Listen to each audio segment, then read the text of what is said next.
UPPL राजखान्थि हान्जानि 25थि CWC एबा मिरु मावफुं मेला जालांबाय। उदालगुरि जिल्लानि रौतायाव सानसेनि हाबाफारिजों खुंनाय UPPL राजखान्थि हान्जानि मिरु मावफुं मेलाव माखासे बिथिंनि सायाव गुवारै सावरायनायजों लोगोसे बिसायख'थि सामलाय आफाद दानाय जायो। रायजो सभानि MP रोनगोरा नार्जारिनो आफादगिरिनि बिबान होनानै गासै 18 जननि मोनसे गोख्रों बिसायख'थि सामलाय आफादखौ दानानै लायो।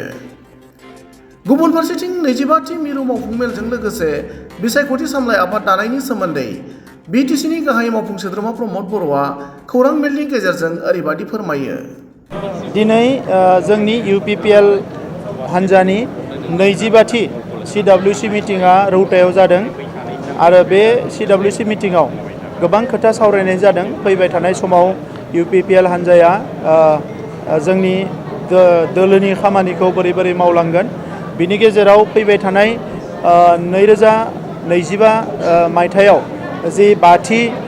BTCनि बिसायख'थि जागोन, BTRनि बिसायख'थि जागोन, बे बिसायख'थियाव UPPL हान्जाया बोरैहाय बाहागो लागोन बेनि सायावबो गेबेङै सावरायनाय जादों, गुवारै सावरायनाय जादों आरो दिनै थांखि लानाय जादों जे बे 2025 मायथाइयाव जानो गोनां बिसायख'थिखौ UPPL हान्जाया फारफ्रोमबो बिथिंनिफ्राय वेल अर्गेनाइज आरो गोख्रों मोनसे बिथांखिनि गेजेरजों बाहागो लागोन आरो बिनि थाखाय थांनाय बोसोरसेनि गेजेराव जोङो जोंनि गासै 10 जिल्ला कमिटि, जोंनि गासै जोंहा जि 40 जोंहा ब्लक कमिटि, 445 प्राइमारि कमिटि आरो 3200 बुथ बेखौ स्ट्रंलि दानाय जाबाय आरो बे गासैबो लेभेलाव जोंनि वार्कारफोरा जोबोद गोख्रों महरै खामानि मावगासिनो दङ। दा बिनिखायनो फैबाय थानाय बिसायख'थिनि थाखाय दिनैनि तारिखआव UPPL हान्जाया फारफ्रोमबो बिथिंनिफ्राय जोङो अलरेडि बिथांखियाव फैनो हाबाय आरो बेजों लोगोसे थांनाय बोसोरब्रै खावसे जिखिनि बायदि जौगानाय खामानिखौ UPPL सरकारा मावनाय जादों बिनि सायावबो गुवारै आरो गेबेङै सावरायनाय जादों आरो बेवहाय बे बाथ्रायानो स्पष्ट जादों जे UPPL दोलोआ जि मोनसे बिथांखिखौ लानानै BTR ओनसोलाव गोजोन गायसननाय, BTR ओनसोलाव गासैबो हारि माहारि आरो नोगोरारिनि जिउ आरो सम्पतिनि रैखाथि, BTR ओनसोलाव बर' आरो गुबुन हारिनि गेजेराव खौसेथि लाबोफिननाय, BTR ओनसोलाव जायफोरा थार बिजिरनाय मोनाखै होननानै गोबाव समनिफ्राय सानदोंमोन बिथांमोनखौ हा हुनिफ्राय लानानै गोबां मोनथायफोरखौ होनानै थार बिजिरनायखौ होनाय आरो सोरगिदिं जौगानायनि थाखाय थांनाय 4 खावसे बोसोराव गोबां खामानि मावनाय जादों आरो बेखौनो नुनानै दिनै UPPL हान्जायाव गोबां हारिनि लिडारफ्रा एबा गोबां हारिनि सोद्रोमाफ्रा बयबो लोब बाहागो लाफैदों आरो दिनैनि समाव UPPL हान्जानि जि जोंनि मेम्बारशिप, डिजिटेल मेम्बारशिप बियो 6 लाखनिख्रुइ बारा जाबाय आरो दायो जोङो गासै 40 समष्टिनि मादाव 35 समष्टियाव